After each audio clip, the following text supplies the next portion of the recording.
ಆತ್ಮೀಯ ಬಂಧುಗಳೇ, ಶ್ರೀಮದ್ ಭಾಗವತಂ ಸ್ಕಂದ 3 ಅಧ್ಯಾಯ 2 ಕೃಷ್ಣ ಸ್ಮರಣೆ. ಇದರಿಂದ ಇವತ್ತು 32ನೇ ಶ್ಲೋಕವನ್ನು ನಾವು ತಿಳ್ಕೊಳ್ಳೋಣ. ಶ್ಲೋಕ 32. ಅಯಾಜಯತ್ ಗೋಸವೇನ ಗೋಪರಾಜಂ ದ್ವಿಜೋತ್ತಮೈಃ ವಿತ್ತಸ್ಯ ಚೋರುಭಾರಸ್ಯ ಚಿಕೀರ್ಷನ್ ಸದ್ವಯಂ ವಿಭುಃ. ಅನುವಾದ. ಪರಮಪ್ರಭು ಶ್ರೀಕೃಷ್ಣನು ನಂದ ಮಹಾರಾಜನ ಸಂಪದ್ಭರಿತ ಧನಬಲವನ್ನು ಗೋಪೂಜೆಗಾಗಿ ಬಳಸಿಕೊಳ್ಳಲು ಬಯಸಿದನು. ಜೊತೆಗೆ ಸ್ವರ್ಗದ ದೊರೆಯಾದ ಇಂದ್ರನಿಗೆ ಪಾಠ ಕಲಿಸುವುದು ಅವನ ಇಚ್ಛೆಯಾಗಿತ್ತು. ಹೀಗೆ ಅವನು ತನ್ನ ತಂದೆಗೆ ವಿದ್ವಾಂಸರಾದ ಬ್ರಾಹ್ಮಣರ ಸಹಾಯದಿಂದ ಗೋಪೂಜೆ ಮಾಡಲು ಅಥವಾ ಗೋಮಾಳಗಳ ಹಾಗೂ ಹಸುಗಳ ಪೂಜೆ ಮಾಡಲು ಸಲಹೆ ಮಾಡಿದನು. ಇದು ಶ್ಲೋಕ ಮತ್ತೆ ಅದರ ಅನುವಾದ. ಈಗ ಭಾವಾರ್ಥದ ಮೂಲಕ ನಾವು ಇದರ ಅರ್ಥವನ್ನು ತಿಳ್ಕೊಳ್ಳೋದಕ್ಕೆ ಪ್ರಯತ್ನ ಮಾಡೋಣ. ಓದ ಭಾಗದಲ್ಲಿ ನಾವೇನು ತಿಳ್ಕೊಂಡ್ವಿ? ಕೃಷ್ಣನನ್ನ ಕೊಲ್ಲೋದಕ್ಕೋಸ್ಕರ ಭೋಜರಾಜನಾದಂತಹ ಕಂಸ ಬೇಕಾದಷ್ಟು ಮಾಯಾವಿಗಳನ್ನ ನಿಯೋಜಿಸಿರ್ತಾನೆ. ಆದರೆ ಕೃಷ್ಣ ಏನು ಮಾಡ್ದ? ಒಂದು ಮಗು ಹೇಗೆ ಬೊಂಬೆಯನ್ನ ಆಡ್ತಾ ಆಡ್ತಾ ಮುರಿದು ಹಾಕುತ್ತೋ ಆ ರೀತಿ ಅವರನ್ನೆಲ್ಲ ಸಂಹಾರ ಮಾಡುತ್ತಾನೆ.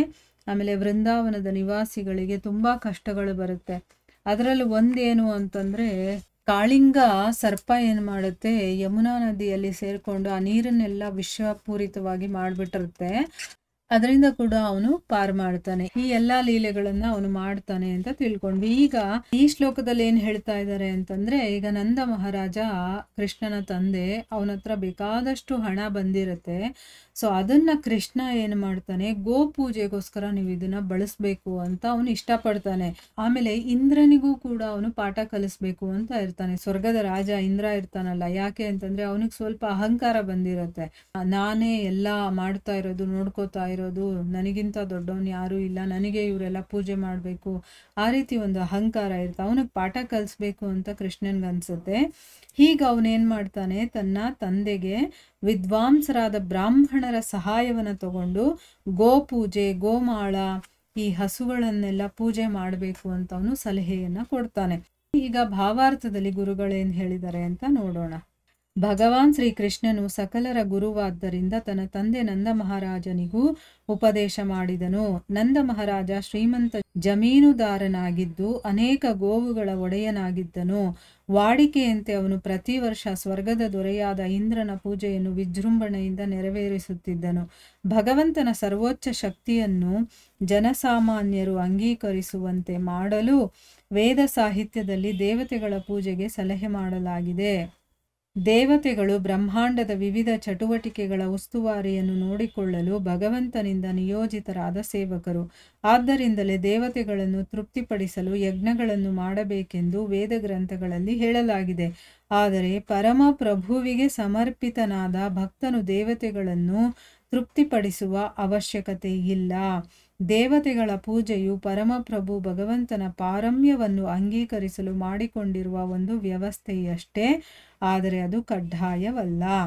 ಇಲ್ಲೇನು ಹೇಳ್ತಾ ಇದ್ದಾರೆ ಅಂತಂದ್ರೆ, ಭಗವಂತ ಶ್ರೀಕೃಷ್ಣ ಇದನ್ನಲ್ಲ, ಅವನು ಎಲ್ಲರಿಗೂ ಗುರು. ಅವನು ಅಂದ್ರೆ ತನ್ನ ತಂದೆಯಾದಂಥ ನಂದ ಮಹಾರಾಜನಿಗೂ ಅವನು ಗುರುವಿನ ಸ್ಥಾನದಲ್ಲಿ ಇತ್ಕೊಂಡು ಉಪದೇಶ ಮಾಡ್ತಾನೆ. ಇದರಿಂದ ಒಂದು ಅರ್ಥ ಮಾಡ್ಕೋಬೇಕು, ಜ್ಞಾನವನ್ನ ಯಾರು ತಿಳ್ಕೊಂಡಿರ್ತಾರೋ ಅವರು ಗುರು ಸ್ಥಾನದಲ್ಲಿದ್ದು ಬೇರೆಯವರಿಗೆ ಉಪದೇಶ ಮಾಡಬಹುದು. ಇದೇ ರೀತಿ ಕಪಿಲ ಮಹರ್ಷಿಗಳು ತನ್ನ ತಾಯಿಗೆ ಉಪದೇಶ ಮಾಡ್ತಾರೆ. ಅಂದ್ರೆ ಮಗ ಅಂದಿದ ತಕ್ಷಣ ತಾಯಿ ತಂದೆಯರು ಗುರುಸ್ಥಾನದಲ್ಲಿ ಇರಬೇಕು ಅಂತೇನಿಲ್ಲ. ಮಗ ಅವರಿಗಿಂತ ಹೆಚ್ಚಾಗಿ ತಿಳ್ಕೊಂಡಾಗ ತಂದೆ ತಾಯಿಗಳಿಗೂ ಕೂಡ ಬುದ್ಧಿ ಹೇಳ್ಬಹುದು, ಪಾಠ ಹೇಳಬಹುದು, ಯಾರು ಬೇಕಾದ್ರೂ ಹೇಳ್ಬಹುದು. ಇಲ್ಲಿ ವಿದ್ಯೆಗೆ ಹಿರಿಯರು ಕಿರಿಯರು ಅನ್ನೋದು ಏನೂ ಇಲ್ಲ. ವಿದ್ಯೆ ಅಂತಂದ್ರೆ ಯಾರು ತಿಳ್ಕೊಂಡಿರ್ತಾರೋ ಅವರು ತಿಳ್ಕೊಳ್ದೆ ಇರೋರಿಗೆ ಹೇಳ್ಕೊಡೋದಲ್ವಾ. ಸೊ ಇಲ್ಲಿ ನಂದ ಮಹಾರಾಜ ಶ್ರೀಮಂತ ಜಮೀನ್ದಾರ, ಅವನು ಬೇಕಾದಷ್ಟು ಗೋವುಗಳ ಒಡೆಯ ಅವನು, ಆಯ್ತಾ. ಪ್ರತಿ ವರ್ಷ ಅವ್ರದ್ದೊಂದು ಪದ್ಧತಿ ಇರುತ್ತೆ. ಏನು? ಸ್ವರ್ಗದ ದೊರೆಯಾದಂಥ ಇಂದ್ರನ ಪೂಜೆಯನ್ನ ಅವರು ವಿಜೃಂಭಣೆಯಿಂದ ಮಾಡ್ತಾ ಇದ್ರು. ಯಾಕೆ ಅಂತಂದ್ರೆ ಇಂದ್ರ ಎಲ್ಲ ಡಿಪಾರ್ಟ್ಮೆಂಟ್ಗಳನ್ನ ನೋಡ್ಕೊಳ್ಳೋದಕ್ಕೆ ಹೆಡ್ ಆಫೀಸರ್ ಅವನು. ಈಗ ವರುಣ, ವಾಯು, ಇನ್ನು ಬೇರೆ ಬೇರೆ ಅಗ್ನಿ, ಈ ರೀತಿ ದೇವತೆಗಳಿದಾರಲ್ಲ, ಅವರೆಲ್ಲ ಇಂದ್ರನ ಕಂಟ್ರೋಲಲ್ಲಿ ಕೆಲಸ ಮಾಡುವಂಥವ್ರು. ಅವನು ಹೇಳ್ದಂಗೆ ಇವರೆಲ್ಲ ಕೇಳುವಂಥವ್ರು. ಸ್ವರ್ಗದ ದೊರೆ ಅವನು. ಅವನಿಗೆ ಇವರೆಲ್ಲರೂ ಪೂಜೆ ಮಾಡ್ತಾ ಇರ್ತಾರೆ. ಯಾಕಂದ್ರೆ ಮಳೆ ಬರ್ಬೇಕಲ್ವಾ ಸರಿಯಾಗಿ ಸಮಯಕ್ಕೆ, ಆಗಲೇ ಇವರು ಹೊಲದಲ್ಲಿ ಉತ್ತು ಬಿತ್ತು ಬೆಳೆಯನ್ನ ಬೆಳೆಯೋದಕ್ಕಾಗೋದು. ಮತ್ತೆ ಹುಲ್ಲು ಮಳೆ ಬಂದಾಗಲೇ ಚೆನ್ನಾಗಿ ಬೆಳೆಯೋದು, ಅದಕ್ಕೆ ಹಸುಗಳಿಗೆ ಹುಲ್ಲು ಬೇಕಾಗುತ್ತೆ. ಸೊ ಅದೆಲ್ಲವನ್ನ ಮೈಂಡಲ್ಲಿ ಇಟ್ಕೊಂಡು ತಮ್ಮ ಪದ್ಧತಿಯ ಹಾಗೆ ಪ್ರತಿ ವರ್ಷ ಇಂದ್ರನ ಪೂಜೆಯನ್ನ ಮಾಡ್ತಾ ಇರ್ತಾರೆ. ಆಮೇಲೆ ಇಲ್ಲಿ ಒಂದು ವಿಷಯ ಏನ್ ತಿಳ್ಕೋಬೇಕು ಅಂತಂದ್ರೆ, ಭಗವಂತ ಎಲ್ಲಾ ಶಕ್ತಿಗಳನ್ನ ಹೊಂದಿದಾನೆ ಅನ್ನೋದನ್ನ ಜನಸಾಮಾನ್ಯರು ತಿಳ್ಕೊಳ್ಳಿ ಅಂತನ್ಬಿಟ್ಟು ವೇದ ಸಾಹಿತ್ಯಗಳಲ್ಲಿ ದೇವತೆಗಳ ಪೂಜೆಗಳನ್ನ, ಯಾಕಂದ್ರೆ ಎಲ್ಲರೂ ಡೈರೆಕ್ಟ್ ಆಗಿ ಭಗವಂತನನ್ನ ನಂಬೋದಿಲ್ಲ, ಒಪ್ಕೊಳ್ಳೋದಿಲ್ಲ ಅಂತ ಮೆಂಟಾಲಿಟಿ ಅವ್ರಿಗಿರೋದಿಲ್ಲ. ಅಂದ್ರೆ ಆ ಸ್ಟೇಜ್ ಇನ್ನೂ ಅವ್ರಿಗೆ ಬಂದಿರೋದಿಲ್ಲ. ಅದಕ್ಕೆ ಸಣ್ಣ ಪುಟ್ಟ ದೇವತೆಗಳು ಇರ್ತಾರಲ್ಲ, ಅವರ ಪೂಜೆಗಳನ್ನ ಮಾಡಿಕೊಂಡು ಅದರಲ್ಲಿ ಶ್ರದ್ಧೆ, ನಂಬಿಕೆ, ವಿಶ್ವಾಸ ಇದೆಲ್ಲ ಬಂದ ಮೇಲೆ ಆಮೇಲೆ ಅವರಿಗೆ ಗೊತ್ತಾಗುತ್ತೆ ಯಾರು ದೇವೋತ್ತಮ ಪರಮಪುರುಷ ಅಂತ, ದೇವತೆಗಳು ಯಾರು ಅನ್ನೋದು ಎಲ್ಲ ಗೊತ್ತಾಗುತ್ತೆ. ಅದಕ್ಕೋಸ್ಕರ ಶಾಸ್ತ್ರಗಳಲ್ಲಿ ದೇವತೆಗಳ ಪೂಜೆಗಳನ್ನ ಹೇಳಿದ್ದಾರೆ. ಈ ದೇವತೆಗಳು ಯಾರಪ್ಪ ಅಂತಂದ್ರೆ, ಈ ಭಗವಂತ ಈ ಬ್ರಹ್ಮಾಂಡವನ್ನ ಸೃಷ್ಟಿ ಮಾಡಿದಾನಲ್ಲ, ಇದರ ಚಟುವಟಿಕೆಗಳ ಉಸ್ತುವಾರಿಗಳನ್ನ, ಅಂದ್ರೆ ಇಲ್ಲಿರುವಂತ ಎಲ್ಲಾ ಡಿಪಾರ್ಟ್ಮೆಂಟ್ಗಳು ಏನೇನಿದೆಯೋ ಅದನ್ನೆಲ್ಲ ನೋಡ್ಕೊಳ್ಳುವಂತಹ ಸೇವಕರವರು. ಅದಕ್ಕೋಸ್ಕರನೇ ದೇವತೆಗಳನ್ನ ನಾವು ತೃಪ್ತಿಪಡಿಸ್ಬೇಕು. ಹೇಗೆ ಅಂತಂದ್ರೆ ಯಜ್ಞಗಳ ಮೂಲಕ. ಈ ವಿಷಯವನ್ನ ಭಗವದ್ಗೀತೆಯಲ್ಲಿ ಭಗವಂತ ಕ್ಲೀನಾಗಿ ಎಕ್ಸ್ಪ್ಲೇನ್ ಕೂಡ ಮಾಡಿದ್ದಾನೆ.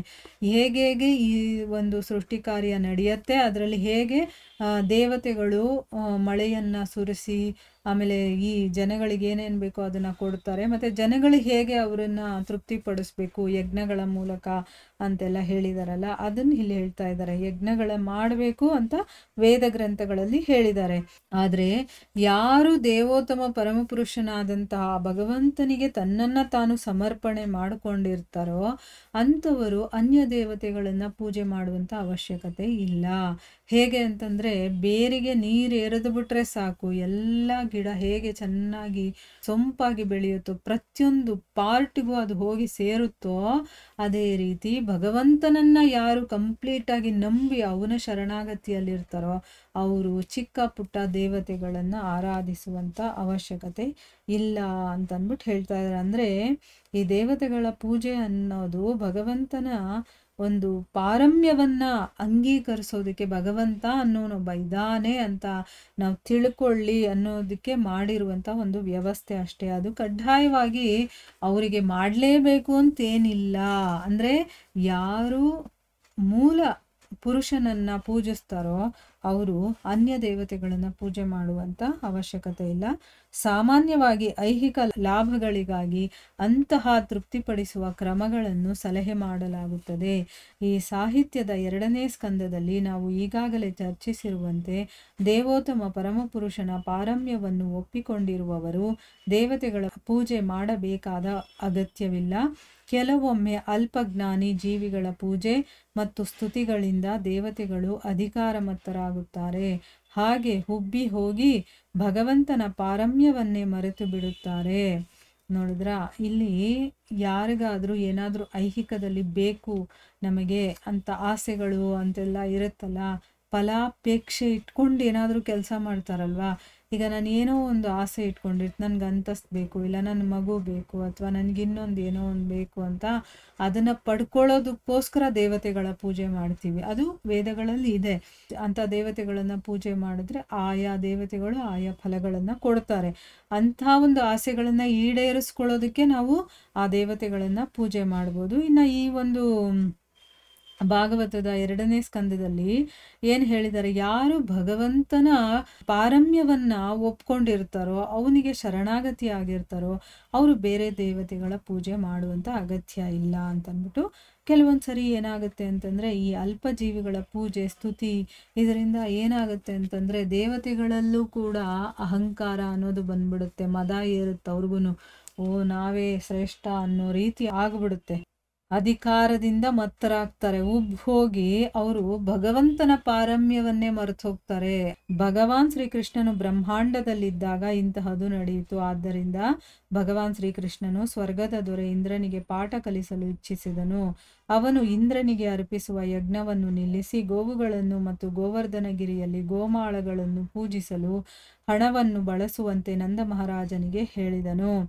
ಪ್ರತಿಯೊಬ್ಬರು ತಮ್ಮ ಸಕಲ ಕರ್ಮಗಳನ್ನು ಮತ್ತು ಅವುಗಳ ಫಲಗಳನ್ನು ಪರಮಪ್ರಭುವಿಗೆ ಅರ್ಪಿಸಬೇಕೆಂದು ಶ್ರೀಕೃಷ್ಣನು ಭಗವದ್ಗೀತೆಯಲ್ಲಿ ಹೇಳಿದ್ದಾನೆ. ಈಗ ಈ ಕೃತ್ಯದ ಮೂಲಕ ಆ ಪಾಠವನ್ನು ಮಾನವ ಸಮಾಜಕ್ಕೆ ಕಲಿಸಿದನು. ಹಾಗೆ ಮಾಡಿದರೆ ಅದು ಅಪೇಕ್ಷಿತ ಫಲವನ್ನು ಕೊಡುತ್ತದೆ. ಅಂದರೆ ಮದ ಏರುತ್ತಲ್ವಾ, ಯಾರಾದರೂ ಈಗ ತುಂಬ ಹೊಗಳ್ತಾ ಇದ್ರೆ, ಅವರಿಗೆ ಇಂಪಾರ್ಟೆನ್ಸ್ ಕೊಡ್ತಾ ಇದ್ರೆ ಏನಾಗುತ್ತೆ, ಅವ್ರ ತಲೆ ತಿರುಗುತ್ತೆ.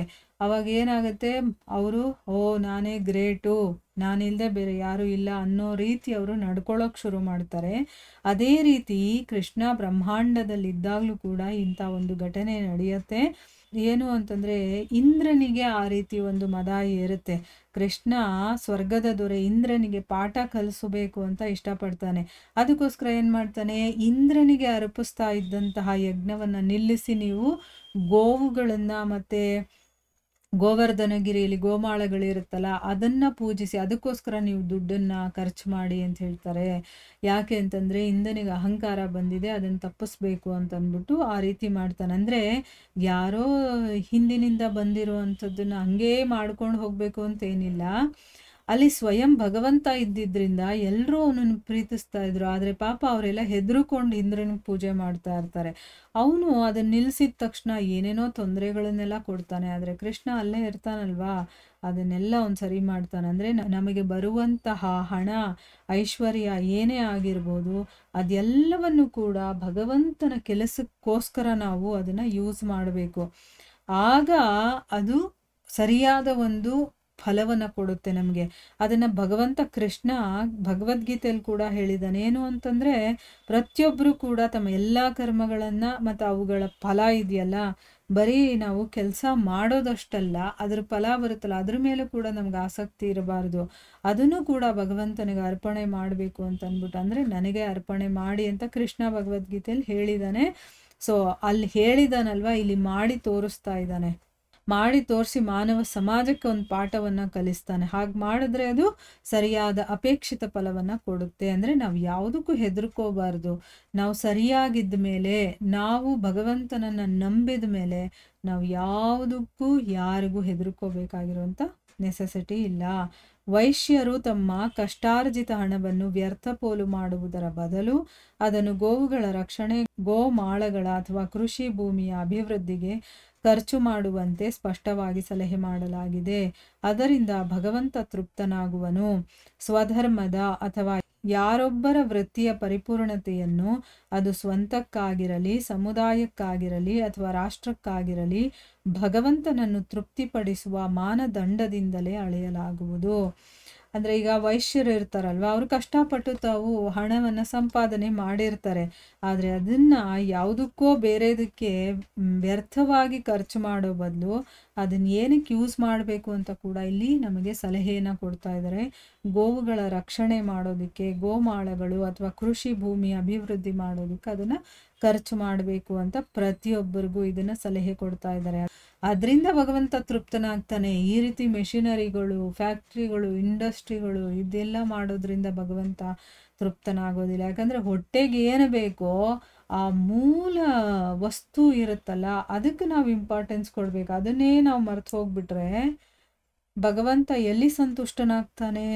ಈಗ ಸ್ವಧರ್ಮದ ಅಥವಾ ಯಾರೊಬ್ಬರ ವೃತ್ತಿಯ ಪರಿಪೂರ್ಣತೆ ಅಂದರೆ ಅವನು ಮಾಡ್ತಾ ಇರುವಂಥ ಕೆಲಸ ಪರಿಪೂರ್ಣವಾಗಿದೆ. ಅದು ಸ್ವಂತಕ್ಕಾಗಿ ಆದರೂ ಮಾಡಲಿ, ಅವನು ಸಮುದಾಯಕ್ಕಾದರೂ ಆಗಲಿ ಮಾಡಲಿ, ರಾಷ್ಟ್ರಕ್ಕಾಗಿ ಆದರೂ ಮಾಡಲಿ. ಇವಾಗ ಕೆಲವೊಂದು ಕೆಲಸಗಳನ್ನು ಮಾಡ್ತಾರೆ. ಅವರೇನು ಅಂತಂದರೆ ತನ್ನ ಸ್ವಂತ ಬೆಳವಣಿಗೆಗೋಸ್ಕರ ಮಾಡ್ಕೊಳ್ತಾನೆ ಅವನ ಕೆಲಸನ. ಇನ್ನೊಬ್ಬ ಏನು ಮಾಡ್ತಾನೆ, ತನ್ನ ರಾಷ್ಟ್ರಕ್ಕೆ ಇಂಪಾರ್ಟೆನ್ಸ್ ಕೊಟ್ಟು ರಾಷ್ಟ್ರಕ್ಕೋಸ್ಕರ ಮಾಡ್ತಾನೆ.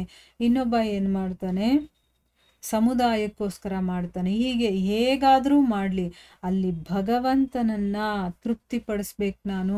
ಇದು ಭಗವಂತ ನನಗೆ ಕೊಟ್ಟಿರುವಂಥ ಒಂದು ಜವಾಬ್ದಾರಿಯುತವಾದಂಥ ಕೆಲಸ. ನಾನು 4 ಜನಕ್ಕೆ ಒಳ್ಳೆಯದಾಗಬೇಕು ಅಂತ ಏನಾದರೂ ಒಂದು ಈ ಸೊಸೈಟಿಗೆ ಮಾಡಬೇಕು ಅಂತಲೇ ನನ್ನನ್ನು ಭಗವಂತ ಇಲ್ಲಿ ಕಳಿಸಿದಾನೆ ಅಂತ ಅಲ್ಲಿ ಭಗವಂತನ ಕೆಲಸ ಅದು. ಅವನನ್ನು ತೃಪ್ತಿಪಡಿಸ್ಬೇಕು ಅಂತ ನಾವು ಆ ಕೆಲಸವನ್ನು ಮಾಡ್ತೀವಲ್ವ, ಆಗ ನಿಜವಾಗ್ಲೂ ಕೂಡ ಅದು ಸರಿಯಾಗಿರುತ್ತೆ. ಆ ರೀತಿ ನೋಡಿ ಅಳಿತಾರೆ, ಗೊತ್ತಾಯ್ತಾ? ಈಗ ನಾವು ಏನೇ ಕೆಲಸ ಮಾಡ್ತಾ ಇದ್ರು ಅಲ್ಲಿ ಸ್ವಾರ್ಥಕ್ಕೆ ಮಾಡ್ತಾ ಇರ್ಲಿ, ಪರಮಾರ್ಥಕ್ಕೆ ಮಾಡ್ತಾ ಇರ್ಲಿ, ಅಲ್ಲಿ ಭಗವಂತ ಇರ್ಬೇಕಾದ್ರೆ, ಅಲ್ಲಿ ಭಗವಂತ ಇಲ್ಲ ಅಂತಂದ್ರೆ ಅಲ್ಲಿ ನಾವು ಮಾಡಿದ್ದಕ್ಕೆ ನಾವು ಪ್ರತಿಫಲವನ್ನ ಅನುಭವಿಸ್ಬೇಕಾಗುತ್ತೆ, ಆಯ್ತಾ? ಈಗ ನಾವು ಮಾಡ್ತಾ ಇರೋದು ಸರಿನೋ ಅಲ್ವೋ ಅನ್ನೋ ಒಂದು ಮಾನದಂಡ, ಅದನ್ನ ಅಳಿಯೋದಕ್ಕೊಂದು ಮಾನದಂಡ ಇರುತ್ತಲ್ಲ, ಅದೇನಪ್ಪಾ ಅಂತಂದ್ರೆ ಅಲ್ಲಿ ಭಗವಂತನನ್ನ ನಾವು ಸೇರಿಸ್ಕೊಂಡಿದೀವ ನಮ್ಮ ಕೆಲಸದಲ್ಲಿ, ಅವನಿದಾನ, ಅವನಿಗೆ ನಾವು ಫಸ್ಟ್ ಪ್ರಿಫರೆನ್ಸ್ ಕೊಡ್ತಾ ಇದೀವ, ಅವನಿಗೋಸ್ಕರ ಮಾಡ್ತಾ ಇದೀವ, ಅವನಿಗೆ ಕೆಲಸ ಅಂತ ಮಾಡ್ತಾ ಇದೀವ, ಇದು ಇಂಪಾರ್ಟೆಂಟ್ ಆಗುತ್ತೆ. ಆ ರೀತಿ ಏನಾದರೂ ಮಾಡ್ತಾ ಇದ್ರೆ ನಾವು ಮಾಡ್ತಾ ಇರೋದು ಸರಿಯಾಗಿದೆ ಅಂತ ಅರ್ಥ. ಇಲ್ಲಿಗೆ ನಾವು ನಿಲ್ಲಿಸೋಣ. ಹರೇ ಕೃಷ್ಣ.